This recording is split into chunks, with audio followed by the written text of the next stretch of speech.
Hello and welcome to EBible Fellowship's Evening Bible Studies with your speaker, Chris McCann. If you'd like more information or to hear more studies, visit our website at www.ebiblefellowship.com. And now, with your evening Bible study, here's Chris McCann.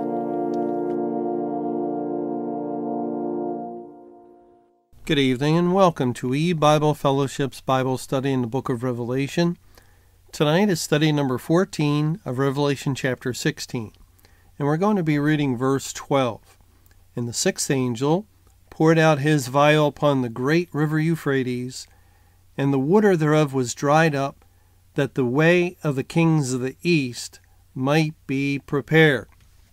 And I'll stop reading there. Now, when we look to the Bible and we find a name like this, the Euphrates, and God says it's the great river Euphrates, we have to search the Bible in order to find out what this great river or who this great river identifies with. For instance, we know that the Nile River identifies with the nation of Egypt, and the Jordan River identifies with Israel. But which nation does the Euphrates identify with? We get our answer in the book of Jeremiah, in Jeremiah chapter 51. Jeremiah 51, and beginning in verse 61 through the end of the chapter, it says, And Jeremiah said to Seraiah, When thou comest to Babylon, and shalt see, and shalt read all these words, then shalt thou say, O Jehovah, thou hast spoken against this place, to cut it off, that none shall remain in it, neither man nor beast, but that it shall be desolate forever. And it shall be, when thou hast made an end of reading this book, that thou shalt bind a stone to it, and cast it into the midst of Euphrates. And thou shalt say, Thus shall Babylon sink, and shall not rise from the evil that I will bring upon her, and they shall be weary. Thus far are the words of Jeremiah. Now, in this passage, Jeremiah said to Seraiah, When thou comest to Babylon, you're to read all the words of this book, and it's the book of Jeremiah, which is part of the Bible, and it is God's word concerning the captivity, concerning the judgment upon Judah, as the Lord raised up the Babylonians to bring this judgment to pass. And when you're done reading the book, Jeremiah's instructions go on, then bind a stone to it and cast it into the midst of Euphrates.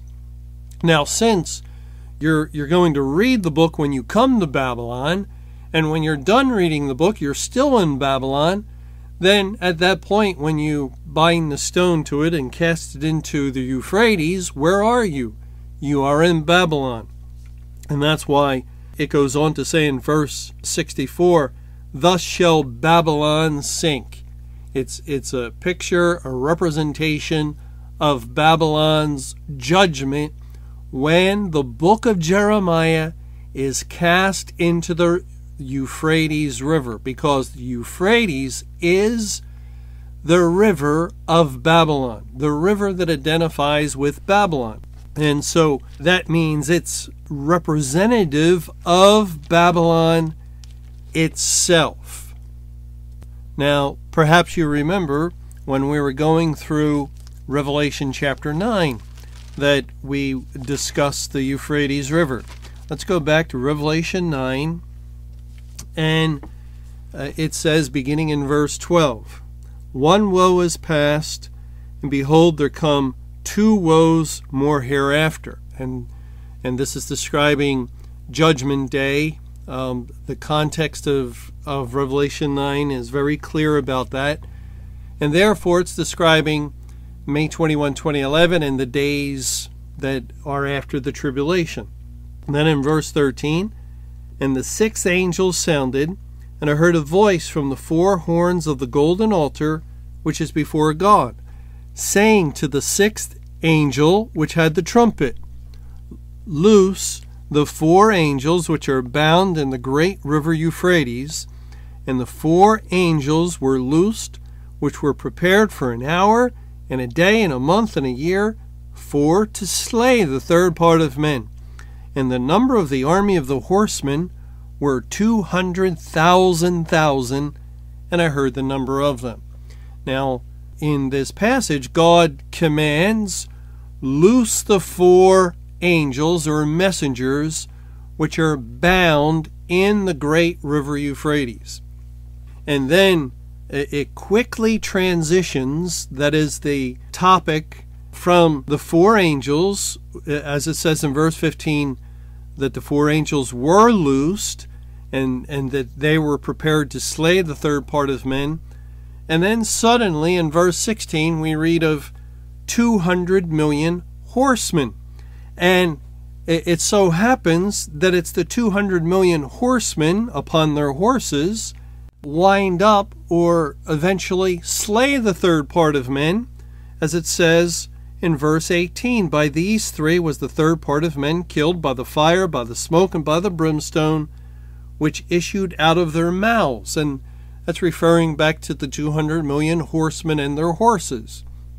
They slew the third part of men, but didn't it say that the 4 angels were loosed to slay the third part of men? And what happened to them? Why did God quickly go from discussing 4 angels to 200 million horsemen? And we saw that the answer is that they're one and the same. 4 messengers bound in the great river Euphrates. And that is Babylon. They were bound in Babylon, or held captive in Babylon, as God's command to the Jews of Judah was, go into Babylon, into captivity. And we understood spiritually that command represented coming out of the church and going into the world, which Babylon pictured. And yet now it's Judgment Day. It's May 21, 2011. God has saved the great multitude amongst the nations of the world, or amongst Babylon, and therefore loose the 4 messengers of God. And the number 4 points to universality, or the 4 points of the compass, north, south, east, and west, as we read in Matthew 24 and verse 31. And he shall send his angels with a great sound of a trumpet, and they shall gather together his elect from the 4 winds, from one end of heaven to the other. The 4 winds represent the whole world.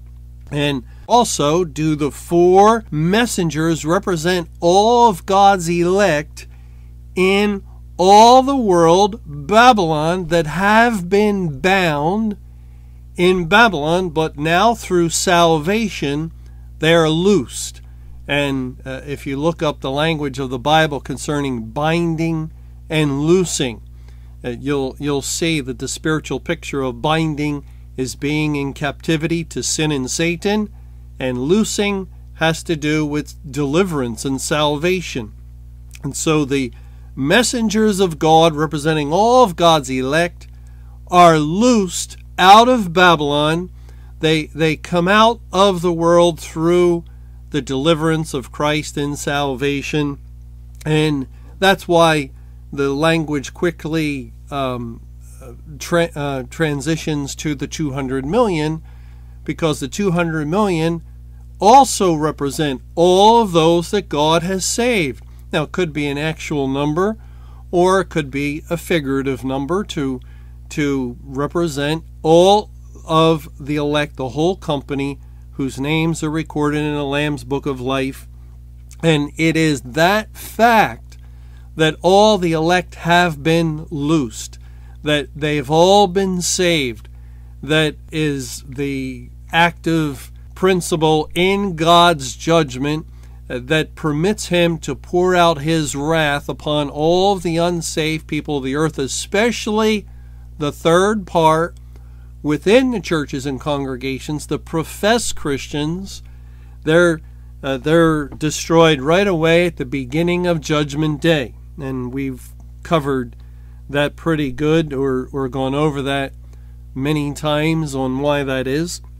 But again, notice that Euphrates River typifies Babylon. It fits in perfectly with what we learn concerning Babylon when we study Jeremiah 50 and so forth. Well, all right, let's go back to Revelation 16, verse 12, and reread it. And the sixth angel poured out his vial upon the great river Euphrates. That is, God's wrath is upon Babylon. And Babylon is fallen, We read back in Revelation 14 and in several other places in the Bible. God brings judgment on Babylon in the time of a judgment day. And so we're not surprised that the vial of wrath is poured out upon the great river Euphrates that represents Babylon. And then it goes on to say, and the water thereof was dried up, that the way of the kings of the east might be prepared.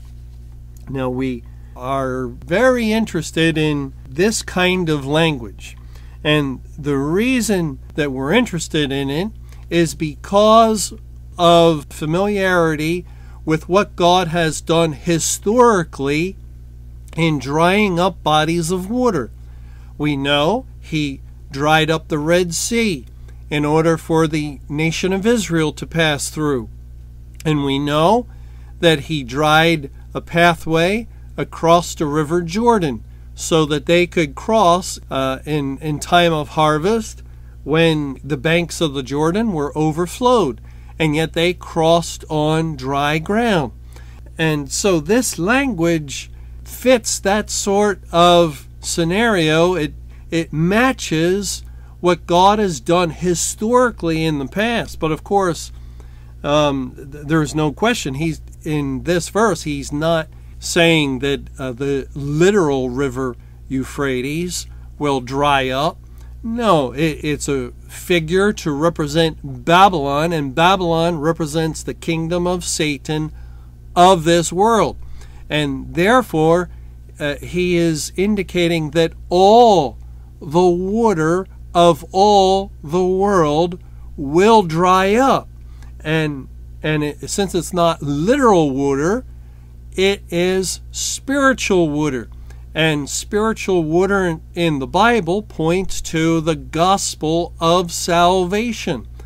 When God speaks of opening up rivers of water in the wilderness in the book of Isaiah, it is language that typifies the sending forth of the living water of the gospel into a dry world, into the wilderness of this world, wherein otherwise there would be no salvation apart from God's gracious and merciful plan of salvation.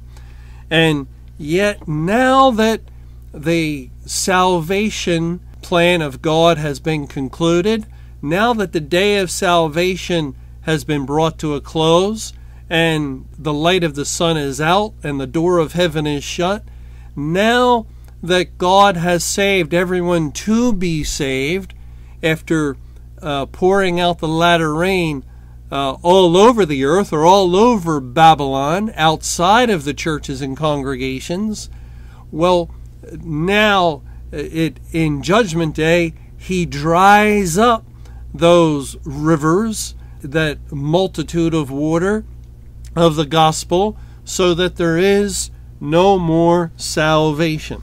Let's go back to Joshua, and we'll see a couple of references to what I was just mentioning. In Joshua chapter 2, it says in verse 8, and before they were laid down, she came up unto them upon the roof. And this is referring to Rahab the harlot, who's going to speak to the spies that came out, that came to search out Jericho. And she said unto the men, I know that Jehovah has given you the land, and that your terror is fallen upon us, and that all the inhabitants of the land faint because of you. For we have heard how Jehovah dried up the water of the Red Sea for you when ye came out of Egypt, and what ye did unto the two kings of the Amorites, that were on the other side of Jordan, Sihon and Og, whom ye utterly destroyed. And as soon as we had heard these things, our hearts did melt. Neither did there remain any more courage in any man because of you, for Jehovah your God, he is God in heaven above and in earth beneath. So they heard how Jehovah dried up the water of the Red Sea when they came out of Egypt. And also in Joshua chapter 4, it says, beginning in verse 19, and the people came up out of Jordan on the 10th day of the first month, and encamped in Gilgal in the east border of Jericho. And those 12 stones which they took out of Jordan did Joshua pitch in Gilgal. And he spake unto the children of Israel, saying, when your children shall ask their fathers in time to come, saying, what mean these stones? Then ye shall let your children know, saying, Israel came over this Jordan on dry land, for Jehovah your God dried up the waters of Jordan from before you, until you were passed over, as Jehovah your God did to the Red Sea, which he dried up from before us until we were gone over, that all the people of the earth might know the hand of Jehovah, that it is mighty, that you might fear Jehovah your God forever. Now, in both of these cases, the drying or the parting of the Red Sea and Israel crossing over as on dry land, and the dividing of the river Jordan so that it stood upon a heap and they could cross over the river Jordan into the promised land of Canaan. In both instances, the crossing over of the dry river bed or the dry Red Sea bottom typified the entering into the kingdom of God, into heaven itself. It was a beautiful illustration of the final crossing into the glorious new heaven and new earth, leaving this world and experiencing the fulfillment of all of God's promises to his people.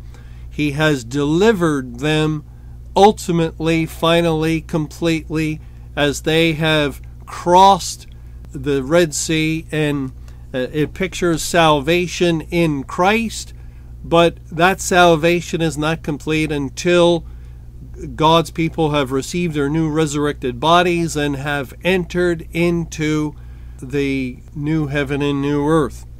And so when God uses that kind of figure, as he's doing here in Revelation chapter 16, and he says, and the water thereof of the great river Euphrates was dried up, that the way of the kings of the east might be prepared. Now the kings of the east, we'll look at that in just a minute, but the preparation for their passing and crossing over is that they, the kings of the east, they must go across the great river Euphrates as on dry land, and then they will pass over. Now, we can understand that it's referring to leaving this world and entering into eternity future, into heaven, into what God has in store for his people forevermore. And therefore, God has done a great and marvelous thing in drying up the river, that great river Euphrates. In drying up its water, it is a necessary thing, and it is a wonderful thing.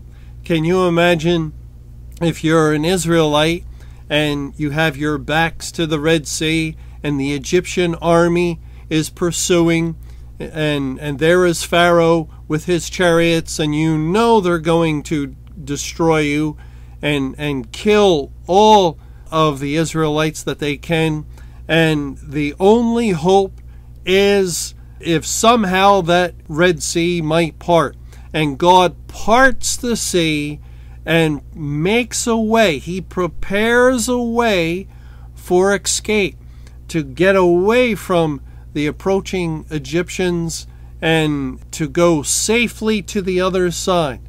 Well, isn't that a wonderful thing? Isn't that a tremendous thing? Was anyone, even though many of the Jews would later murmur and complain, and already before that we're getting to that point, yet none complain of the opening of the pathway that God made.